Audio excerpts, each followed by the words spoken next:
देश के लोगों का बहुत बहुत धन्यवाद। हमारे साथ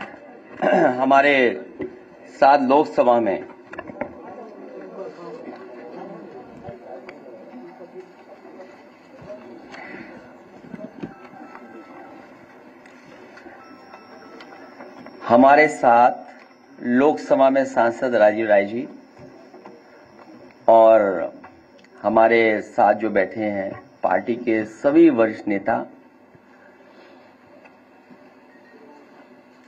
आदरणीय राष्ट्रीय महासचिव, प्रदेश के अध्यक्ष और बड़ी संख्या में विधायक और हमारे साथ सरकार में रहे मंत्री अभिषेक मिश्रा जी। इधर हम लोग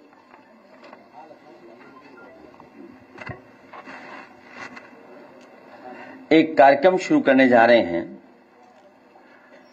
और पहला कार्यक्रम जो हम लोग करने जा रहे हैं वो बेंगलोर में होगा। विजन इंडिया को लेकर के, न्यू इंडिया के कार्यक्रम को लेकर के जगह जगह हम लोग जाकर के कार्यक्रम करेंगे और विजन इंडिया का जो मकसद है, न्यू इंडिया के निर्माण के लक्ष्य को सामने रखकर आगे बढ़ने के लिए और नई सोच, नए रास्ते बनाना उसका लक्ष्य है, उसका ऑब्जेक्टिव है कि नए रास्ते बनाना, नई सोच के साथ आगे बढ़ना। और न्यू इंडिया का हमारा मतलब ये भी है कि साइंटिफिक नजरिया रखने वाला इंडिया।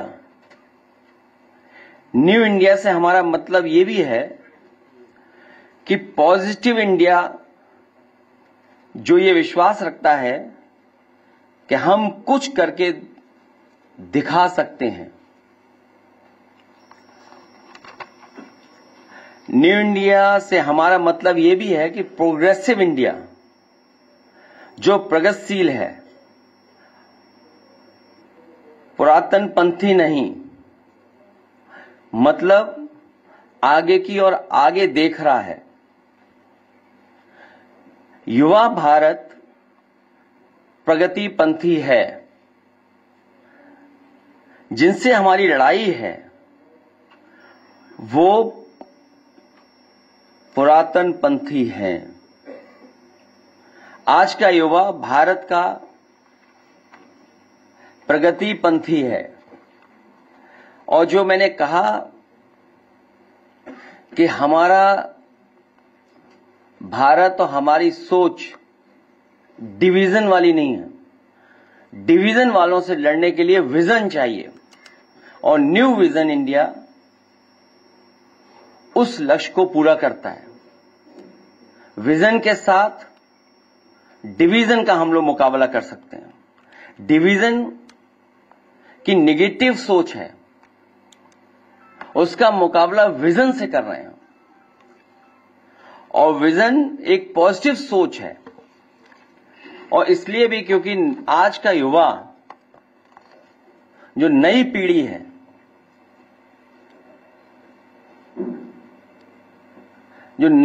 है, उसकी सोच अलग है। नई पीढ़ी की सोच नई होती है या कहें पुरानी नहीं होती है। नई पीढ़ी आने वाले कल की ओर खुले नजरिया से देखती है। हर अगली पीढ़ी पिछली पीढ़ी से ज्यादा प्रगतिशील होती है। नई पीढ़ी की सोच का दायरा बहुत बड़ा होता है। नई पीढ़ी दुनिया भर को न केवल अनुभव कराना चाहती है बल्कि गले भी लगाना चाहती है। नई पीढ़ी का व्यवहार दोस्ताना होता है। नई पीढ़ी सबको साथ लेकर के चलना चाहती है। नई पीढ़ी का नेचर इंक्लूसिव है, अकोमोडेटिव है। नई पीढ़ी का नेचर इंक्लूसिव है, अकोमोडेटिंग भी होता है। नई पीढ़ी के अंदर भेदभाव के लिए कोई जगह नहीं होती। नई पीढ़ी हर धर्म, पंथ, विचार, फिलॉसफी के लिए टॉलरेंस, सहनशीलता होती है, सहनशील होते हैं। नई पीढ़ी के विचारों में लोच होती है, वो सबको सुनना समझना चाहती है। नई पीढ़ी के दिल में सबके लिए सम्मान, प्रेम और मोहब्बत भरी होती है। नई पीढ़ी सही मायनों में हर बेबस व्यक्ति और जीव जंतु के प्रति अधिक दयालु और करुणा से भरी होती है।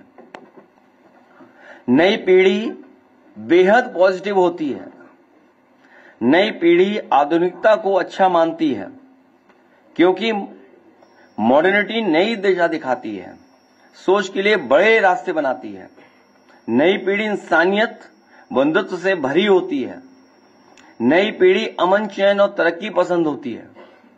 नई पीढ़ी खुद भी खुश रहना चाहती है और सबको खुश देखना चाहती है।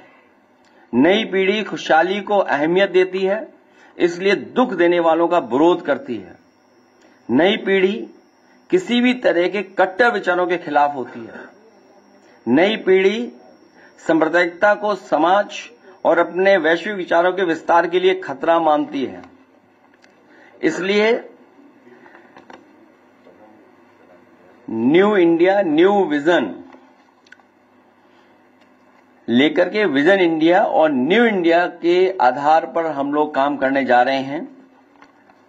और जैसा कि समाजवादी सरकार में हम लोगों ने न केवल प्रदेश बल्कि देश को भी एक विजन दिया।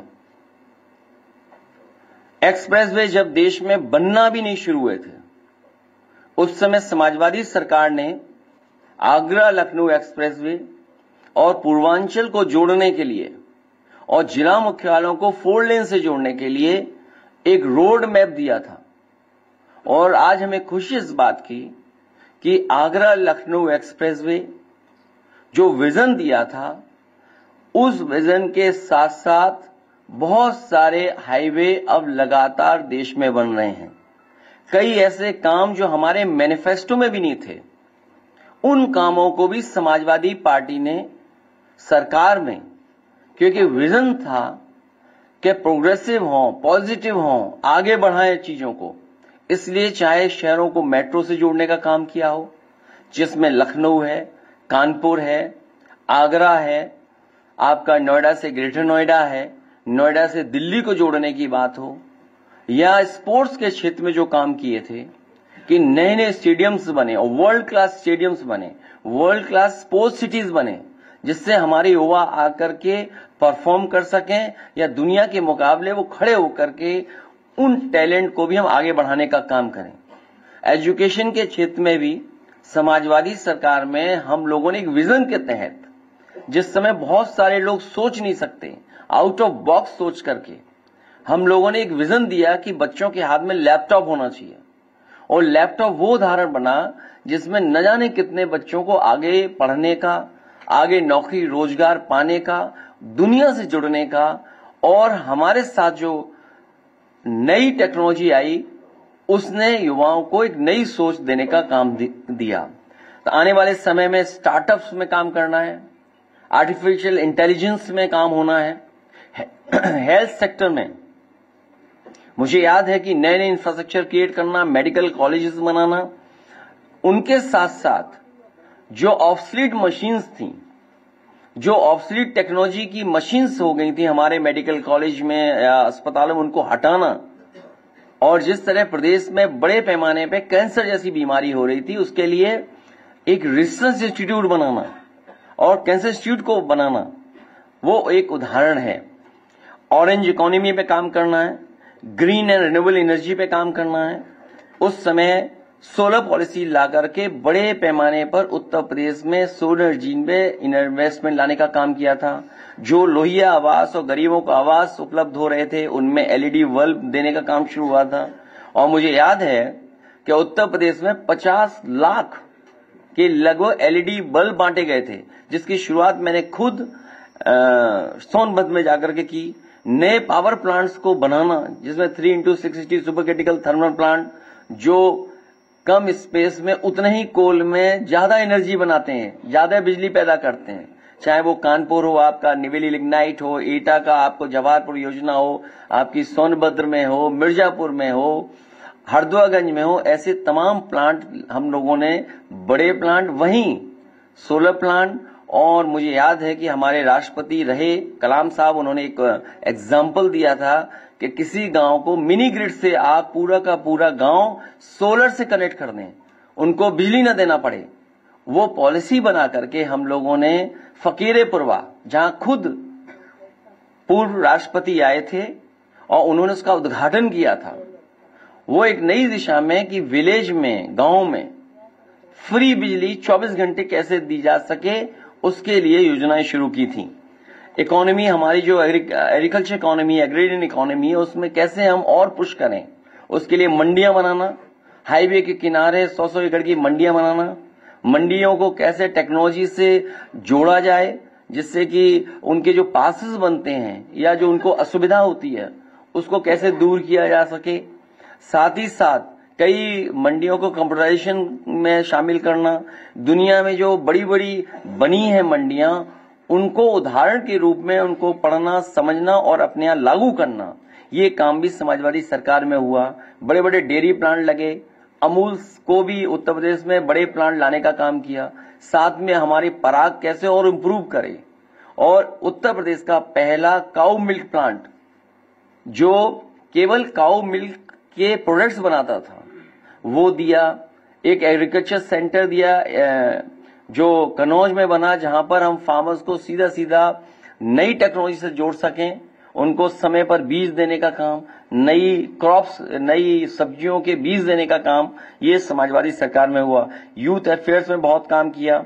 अभी वुमेन एंड चाइल्ड डेवलपमेंट में काम करना है, उसमें न्यूट्रिशन मिशन लॉन्च हुआ और कई वर्ल्ड की संस्थाएं उनके साथ टेक्नोलॉजी पार्टनर या उनके एक्सपीरियंस को साथ लेकर के हम लोगों ने उत्तर प्रदेश में काम किया। स्पोर्ट्स में बहुत काम हुआ, जिसमें जो स्पोर्ट्स पर्सन्स थे उनको यश भारती या स्पोर्ट्स अपना जो इंफ्रास्ट्रक्चर है उसको कैसे बेहतर किया जाए, या दुनिया के जो ट्रेनर हैं, कोचेस हैं, उनको कैसे लाया जाए, जिसमें कि फुटबॉल के कोचेस को, टू ट्रेन द कोचेस, उनके लिए क्रोएशिया से टाइप किया। क्रोएशिया से कई महीनों यहां पर हमारे कोचेस रहे, उन्होंने यहां के कोचेस को ट्रेन किया जिससे कि हमारे अच्छे फुटबॉलर बन सकें। पॉवर्टी से कैसे लड़ा जा सके, गरीबी से कैसे दूर किया जा सके, उस पर लगातार हम लोग समाजवादी पेंशन, या जिस समय सबसे ज्यादा तकलीफ और परेशानी में बुंदेलखंड था, उस समय समाजवादी पैकेट में बहुत सी चीजों को उन तक पहुंचाना। अनएम्प्लॉयमेंट, एम्प्लॉयमेंट कैसे, जब तक हम इंक्लूसिव और बड़ा डेवलपमेंट नहीं करेंगे तब तक अनएम्प्लॉयमेंट की समस्या का समाधान नहीं कर सकते हैं। जहां सरकारी डिपार्टमेंट में लगातार नौकरियां दी गई और एक समय लगता था, भर्ती में बहुत समय लगता था, उस समय मेरिट के आधार पर एक एग्जाम्पलरी भर्ती कर करके रिकॉर्ड टाइम में हम लोगों ने शुरू किया। क्राइम लॉ एंड ऑर्डर, जिसमें डायल 100 एग्जाम्पल है, जिसको डायल 112 कर दिया है, वो इंफ्रास्ट्रक्चर बनाना, वो टेक्नोलॉजी को इंट्रोड्यूस करना उसके साथ साथ, और हमें अपनी पुलिस को टेक्नोलॉजी के बारे में जानकारी देना। प्लस पहला उत्तर प्रदेश था जिसने उस समय सभी पुलिस के वरिष्ठ अधिकारियों को ट्विटर हैंडल दे करके और उन्हें कहा कि अगर कोई आपको टैग करेगा तो आपको उस पर कार्रवाई करनी है।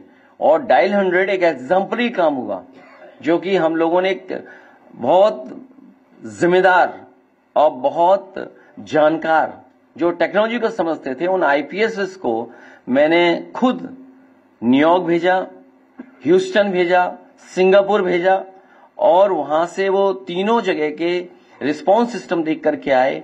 फिर यहां पर हर लेवल पे अधिकारी से बात की, SO level, CO level, deputy SSP level, DIG, IG और ऊपर तक, कि उनके सामने क्या क्या प्रॉब्लम्स आती हैं, उन सबको रेक्टिफाई कर करके एक सॉल्यूशन दिया रिस्पांस सिस्टम डायल 100, जो एक देश को एग्जाम्पलरी बना और एक हेडक्वार्टर के अंदर सबको बैठाना और जनता को राहत देने का काम किया। Government policies and then implementation, grievances system सबसे अच्छा क्रिएट किया हम लोगों ने। लेबर एंड सर्विस सेक्टर बहुत महत्वपूर्ण फैसले लिए, कई स्कूल का निर्णय उसी समय लिया, जो लेबर सेस था उससे तमाम लाभकारी योजनाएं उन तक पहुंचाने का काम, कई योजनाओं में बहुत कम मदद मिलती थी उसमें बढ़ोतरी करना, खाना देना 20 रुपए में, न्यूट्रिशनल फूड देना लेबर को, एक शुरुआत की गई थी। Industry, e commerce and local traders, क्योंकि इधर टेक्नोलॉजी का बहुत इंट्रोडक्शन हो गया है, तो ई कॉमर्स उस पर उस समय भी फेसबुक या और किस तरीके से उन लोगों को मदद किया जा सके वो काम करने का काम हुआ था। बैंकिंग सिस्टम को कैसे इंप्रूव करें, बैंकिंग सिस्टम एक्सेसिबल हो।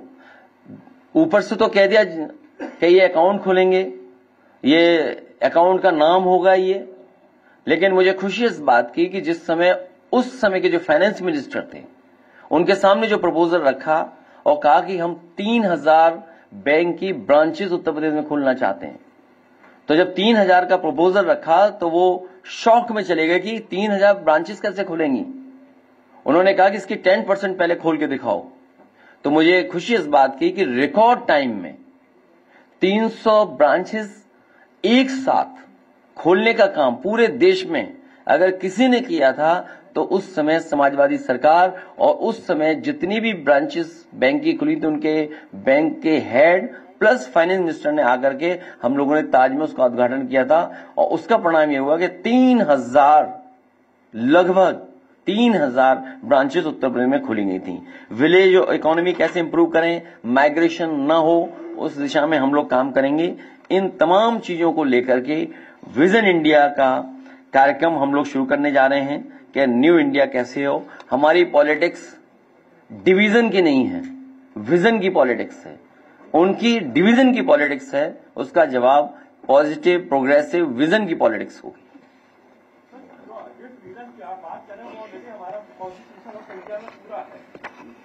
जो आपने अभी जो बताया है विजन, वो पूरा कॉन्स्टिट्यूशन ऑफ इंडिया के हमारे जो है उसमें है, तो उसके ऊपर आप एक अलग नया विजन किस तरह का बता? एआई है उसमें, चलो कोई बात नहीं।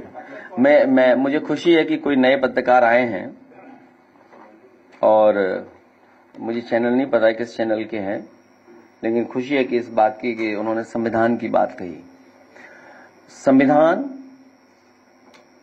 सेकुलरिज्म, सोशलिज्म, इन विषय पे हमें लगातार काम करना पड़ेगा, और जब हमारा संविधान बचेगा तो लोकतंत्र बचेगा। इसीलिए कहा कि एक विजन लेकर के जा रहे हैं। नई पीढ़ी के लोग हैं, वो इंक्लूसिव हैं, वो ग्रोथ पसंद करते हैं, पॉजिटिविटी है उनके अंदर, वो सबको साथ लेकर के चलना चाहते हैं। इसीलिए न्यू NEO, क्योंकि जब टेक्नोलॉजी को इंट्रोड्यूस करते हैं हम लोग, ये वर्ड भी काफी इस्तेमाल हो रहा है, नई पीढ़ी के लोग इस्तेमाल कर रहे हैं। Yes, new and new.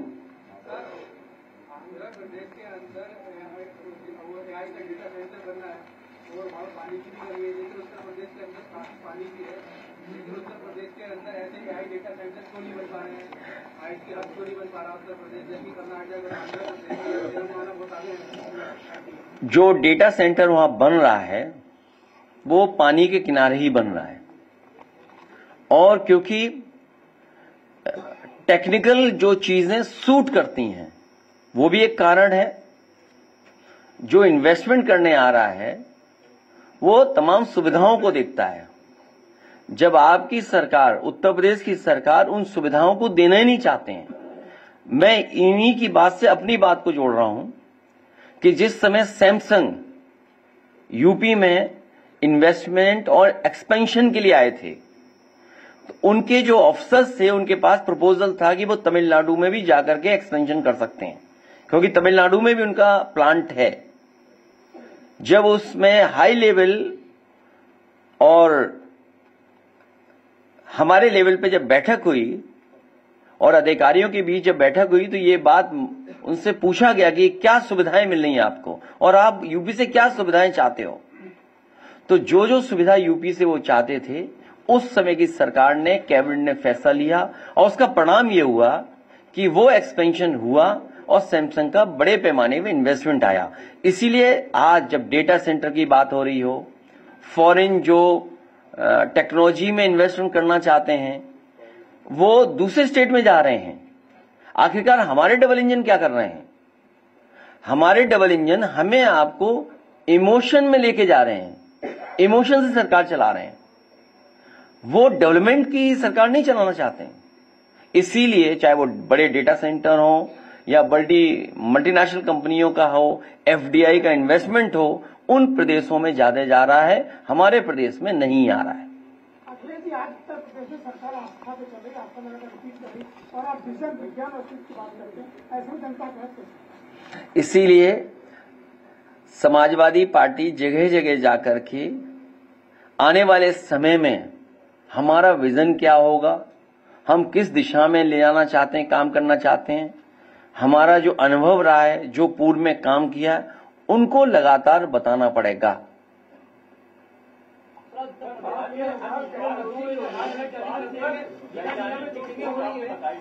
वो कैसे, मतलब कैसे लोग आएंगे? क्या चीज? आप कहते हैं साइंटिफिक जो फैक्ट हैं उनको रखेंगे, जो अंधविश्वास है, जो पत्थर, उनको किस तरह से आप नहीं, वो थोड़ा खुल के एक्सप्लेन करो ना। ऐसा ना, ऐसा नहीं, मैं समझ रहा हूं हमारे पत्रकार साथी का। इसीलिए मैंने कहा कि जहां हम सरकार की पुरानी उपलब्धियों के साथ लोगों को जानकारी दे रहे हैं कि किस तरीके से समाजवादी पार्टी का विजन रहा और नई पीढ़ी की जो इश्यूज हैं उनको अपने साथ जोड़ करके हम लोग आगे बढ़ना चाहते हैं। आज से 10 साल पहले और अगले 10 साल में क्या होगा, जिस समय 11, 10, 9, 10, 11 में होम डिलीवरी नहीं थी, गुजरात में तो थी होम डिलीवरी कुछ चीजों की, यूपी में बहुत ज्यादा नहीं थी, वो सर्विस सेक्टर उतना ग्रो नहीं किया था। तो कई सेक्टर इतने ग्रो कर गए कि अगर हम टेक्नोलॉजी के साथ नहीं चलेंगे, नई पीढ़ी के साथ नहीं चलेंगे, उनको शामिल नहीं करेंगे, तो शायद हम वो लक्ष्य नहीं पा पाएंगे। और जब हमारे साथ अनएम्प्लॉयमेंट बड़ी इश्यू है, तो जब तक हम एक विजन नहीं रखेंगे तब तक लोग जुड़ेंगे कैसे? टेक्नोलॉजी की हो रही है और टेक्नोलॉजी की बेस लैंग्वेज इंग्लिश है। यूपी की जो प्राइमरी एजुकेशन या सेकेंडरी एजुकेशन है उसमें तो शिक्षा का आज के जमाने में भाषा बाधा नहीं, भाषा रुकावट नहीं है। आज की टेक्नोलॉजी में जो टेक्नोलॉजी जितनी आसान कर दी गई है, भाषा रुकावट नहीं बन रही है। आप भी टाइपिंग कर रहे हो, हम भी टाइपिंग कर रहे हैं, ये तो सिंपल चीज है किसी भी लैंग्वेज में। हाँ देखिए, हमारे देखिए, हाँ ठीक है, हाँ ठीक है बात।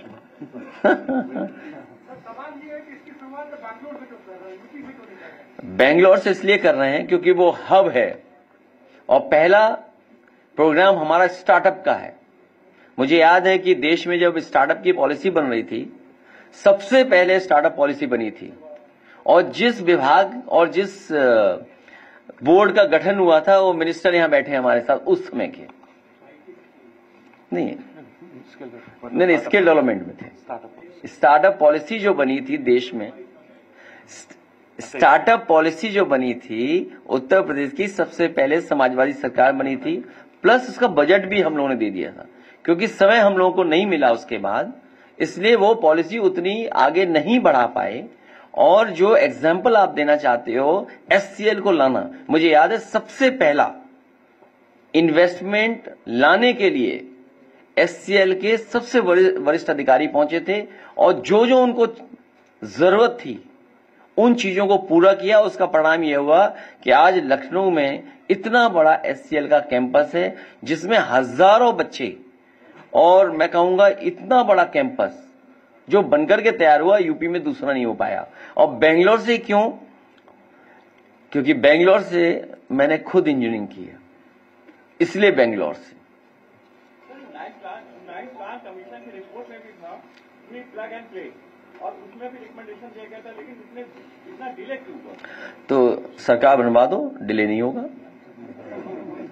इसीलिए तो बैठे हैं। तुम सरकार ही नहीं बनवाना चाहते हो। तुम जाने क्या पूछ रहे थे अभी थोड़ी देर पहले। ये भी खुद कंफ्यूज है हमारे पत्रकार, इन्हें समझ में आ रहा है कि किधर जाएं हम, नए के साथ जाएं कि हम पुराने के साथ ही रहें।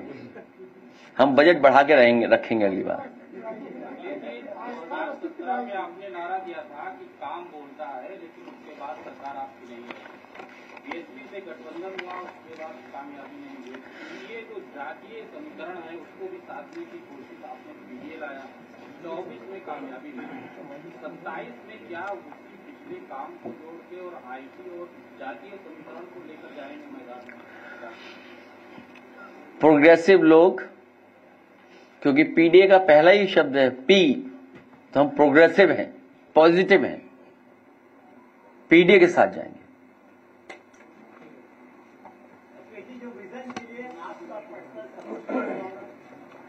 हम हर कार्यक्रम में होंगे और हमारे साथ हर जगह हमारी पार्टी के लोग साथ रहेंगे, जिसमें कि इस बार के स्टार्टअप प्रोग्राम में अभिषेक जी और राजीव राय और हमारे और एक्सपर्ट उनको साथ लेकर के काम करें।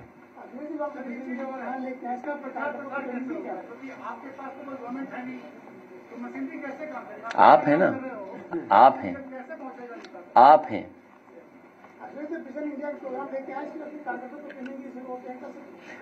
वो इसके बाद की बात है। हम अपने कार्यकर्ताओं को ट्रेनिंग दे रहे हैं सरकार बनाने के लिए, एसआईआर में अपना वोट बढ़ाने के लिए, और जो हमारे और जो लीडर्स हैं वो इस काम पर भी हैं।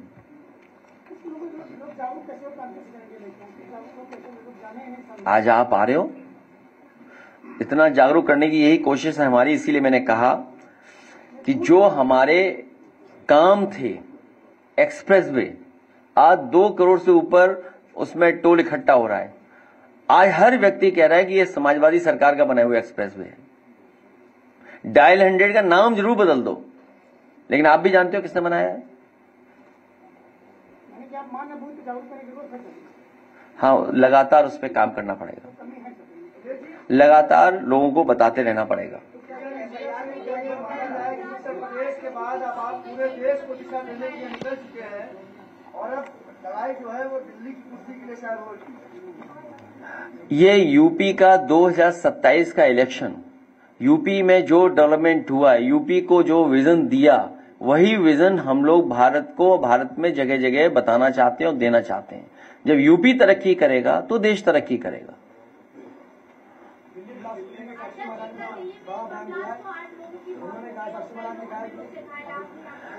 क्योंकि देश के प्रधानमंत्री जी ने ये कहा है कि षड्यंत्र और जो भी उसके पीछे हैं उसका पर्दाफाश होगा और उसके खिलाफ कड़ी से कड़ी कार्रवाई होगी। तो जब देश के प्रधानमंत्री जी ने बोल दिया है तो हमें पूरा भरोसा है कि प्रधानमंत्री जी वो खुलासा करेंगे, सरकार खुलासा करेगी कि इसके पीछे कौन था, किसकी वजह से इतनी बड़ी घटना हो गई, वो भी राजधानी में, और उस जगह जो हमारा प्रतीक है, जहां से हम आजादी के और हमारे देश के प्रधानमंत्री होकर के देश को संदेश देते हैं। ऐसी आजादी के प्रतीक की जगह पर इतनी बड़ी घटना होना निंदनीय है। इतने बड़े पैमाने पे लोगों की जाना, ये बहुत दुखद है। जहां खुलासा हो और षड्यंत्रकारी पकड़े जाएं, इसके पीछे कौन था, और इंटेलिजेंस बार बार क्यों प्रश्न लग जाता है, इंटेलिजेंस हमारा फेलियर क्यों होता है। कोई चीज इतनी बड़ी आ जाए,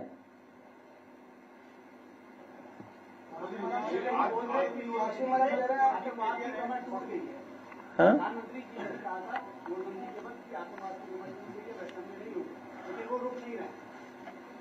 ऑन ए लाइटर नोट, सोना इकट्ठा हो रहा है आजकल, तो सोना कब बंद होगा?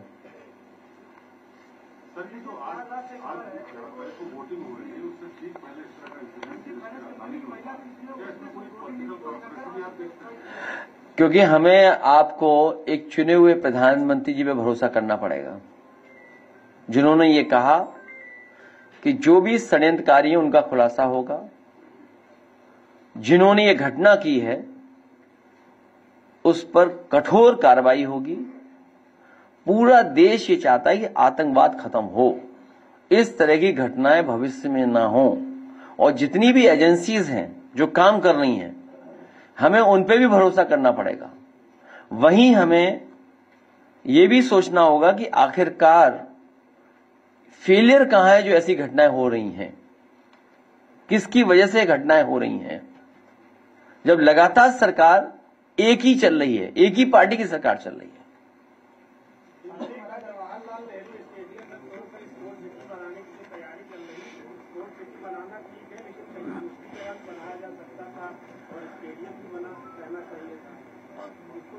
हमारा पक्ष तो यह है कि नाम वही रहे और वर्ल्ड क्लास इंफ्रास्ट्रक्चर बन जाए, नाम वही रहे। साक्षी महाराज राहुल गांधी को विकसित युवक बता रहे हैं, उन्होंने कहा कि सवाल खड़ा कर रहे हैं नहीं, इंटेलिजेंस पे आप सब भी सवाल उठा रहे हैं, और जो बात आप नहीं कह रहे हो, जो हमसे कहलवाना चाहते हो, वो भी आप जानते हो अंदर ही अंदर मन में। ऐसी कुछ बातें हैं जो आप भी जानते हो, आप भी नहीं बोल सकते, हम भी सवाल नहीं कर सकते। अभी हमें गवर्नमेंट पर भरोसा करना पड़ेगा, और चुनाव भारतीय जनता पार्टी हार रही है बिहार में। पहले चरण में ही जनता ने फैसला सुना दिया था, आधा वोट पड़ा था, आधा चुनाव हुआ था, लेकिन जनता का फैसला आ गया था। रही बचे आधे, उसमें बहुमत से आगे निकल जाएगा महागठबंधन। ये कोई नई बात नहीं है, इसी तरह भारतीय जनता पार्टी काम करती है। जो बात आप कह रहे हो उसी तरह उनके लिए कोई नियम कानून नहीं है। बहुत से लोग पकड़े गए हैं वहां पर, बहुत से लोग छिपे हुए होंगे, सुनने में आ रहा है कि ट्रेनों से लोग गए हैं। तो आप सोचिए ना कि यूपी में कितने लोग आएंगे ट्रेन से, यूपी में कितने आएंगे? उतने ही लोग आएंगे जितने कुंभ में आए थे बाहर से, हैं? नहीं, वो जो भी ऐसे बहुत से लोग होंगे, मैं नाम किसी का नहीं लेना चाहता हूं, लेकिन बहुत सारे लोग हैं। खबरें आ रही है ट्रेन से लोग गए थे, ट्रेन से पहुंचाया गया। और जब यूपी में प्रधानी का चुनाव होता है तो लोग बुलाते हैं, लोगों को खर्चा देके बुलाते हैं।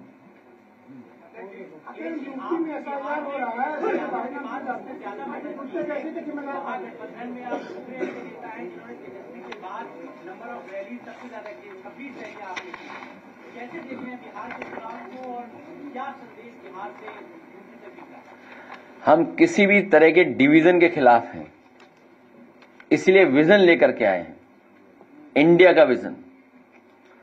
भारतीय जनता पार्टी हारे उसके लिए हम लोग काम कर रहे थे। यूपी में एसआईआर लागू हो गया, शायद हो रही है, नाम भूल जाते हैं। वो बाद में बात कर लेंगे शहर पे। 2027 का चुनाव नजदीक, अब देखते हैं वादों के जो पुल होते हैं वो किसानों तक नहीं पहुंच पाए। वादे का जो पुल है वो भ्रष्टाचार में किसान से मैं मिला हूँ अभी हाल ही में शाहजहांपुर डिस्ट्रिक्ट, सारे किसानों का कहना था कि जो रेट है धान का वो 2369 और 2389 रुपए रखा गया, लेकिन उन्होंने अपने जो धान है 1200-1400 तक तो बेचा है। आखिर उनको साफ तौर पर कहना है कि जो बिचौलिया है वो उनके धान की जो कीमत है, जो सरकार है बिचौलियों को बेच रही है, व्यापारियों को, व्यापारी की सरकार से बेच रहे हैं। अब किसान जो है अपना धान सरकार को नहीं बेच रहा। मैं धन्यवाद देता हूं अपने पत्रकार साथी को। इसमें एक बिंदु एग्रीगेशन इकोनॉमी का भी है, एग्रीकल्चर सेक्टर को लेकर के भी हम लोग चिंतित हैं कि कैसे इस सेक्टर को और अच्छा किया जाए। ये जो बात आप कह रहे हो, मात्र 1600 रुपए मिल रहे होंगे, 1400, 1300, जो फिगर आप बता रहे हैं। जितने भी बिचौलिए हैं सब बीजेपी वाले हैं, जो खाद ब्लैक कर रहे हैं वो भी सब बीजेपी वाले हैं, सरकार भी बीजेपी की है। तो जो किसान के साथ धोखा हो रहा है वो बीजेपी ही करा रही है, बीजेपी के ही सब बिचौलिए हैं जो बीच का कमीशन खा रहे हैं।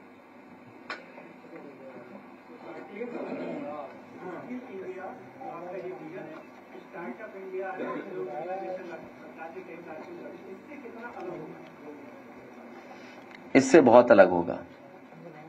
पत्रकारों की सुरक्षा पर लगातार सवाल उठ रहे हैं। 5 पत्रकारों की अब 25 वर्ष जो है हत्या कर दी गई है। राघवेंद्र वाजपेयी या उत्तराखंड में अभी हाल ही में